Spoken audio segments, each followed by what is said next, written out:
Did you know you have enough time to teleport out of Akali's Shroud without them seeing you, which could come in very handy for some escapes? Did you know that each champion's hitbox is different depending on how big they are? For example, champions like Teemo or Annie could slip by these turrets without getting hit, but someone like Sion wouldn't be able to get through. The same goes for any champions like Cho'Gath or Malphite, pretty much any of those thick ones. Poor Aurelion Soul. Everyone in League of Legends gets one refund every year that you can either use to take back a purchase you made for RP or Blue Essence. But again, they really only come once a year unless Riot is feeling generous, so make sure to use it wisely. Also, if you accidentally purchase something and haven't used it yet, you can actually refund it without a token, which is pretty cool. Used, by the way, is defined as used in a game or even a custom game or bot game. So if you do make that accidental purchase, make sure to go refund it right away. And if that doesn't work too, you can also message Riot and they'll usually refund it for you. Are you wondering why you're always first pick when it comes to your pre-made games and when playing with friends? Well, a long time ago, it used to be because of MMR, but nowadays it's because of your account ID. You see, each account has an ID number that is associated to it, which we can't see, but that same idea is what determines the pick order. Which means no matter what you do, if you're playing with the same group of 5, you're always going to be first pick. RIP. Did you know Fizz's passive is called Nimble Fighter, and it lets him move through units and take reduced damage from all sources? Because honestly, I had no idea. Reading is hard sometimes. Click Big Red if enjoy. Puppy, thank you. There's a place in your settings where you can toggle on XP so you can see those XP drops. And more importantly, it will also allow you to see if you're in XP range for when you're playing against those stupid range top laners. If you buy an elixir with full build, you cannot undo the effect, so don't be dumb like me. However, if you have an item slot open, it'll become an item instead and it will allow you to undo it. When playing Fiora, you can actually parry the dragon's knockback so you don't get pushed away and you can take the dragon a little bit faster.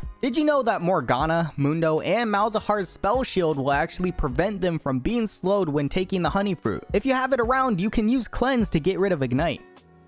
When playing Fiora, you can actually instantly hit vitals from the opposite side of them if you use flash right after you auto attack. Once you start your auto attack animation, flash to the side of the vital it's on and it will still proc the vital even though it looks like you already hit them. It can be a little bit tricky to get used to, but it's really helpful if you get really bad vital spawns or you just need that extra bit of damage or healing. It's also really useful if you're trying to proc her ultimate as fast as possible, which is this combo.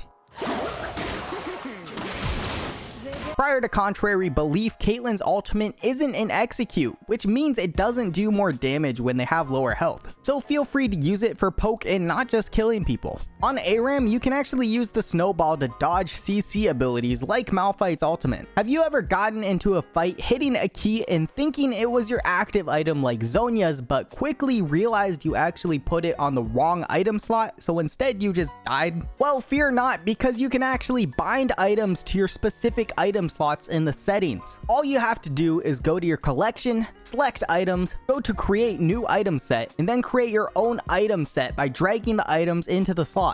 Then you just hover over the item and then left click the slot symbol on that item. You can even choose what game modes you want this in and what specific champions you want this applied to if you have any, which is really helpful for me personally because sometimes I'll put Zhonya's on 1 and sometimes I'll put it on 2 depending on the champion I'm playing. Anyways, now whenever you buy that item, it will automatically appear in that specific slot as long as you buy it from that set item tab. On that note, you can also use item slots to customize entire builds ahead of time so they're already lined out for you. If you're split pushing and you bought Hullbreaker, you can still use its effects even when there's a Yuumi on you. Apparently not even the game counts the cat as an ally. With that being said, something to note is that if the Yuumi gets off of you, the Hullbreaker won't work like normal. In other words, cat stay on equals good, cat off equals bad. This is a list of every single champion with a streamer to watch if you're trying to get better at a certain champion. I'll leave a link in the description.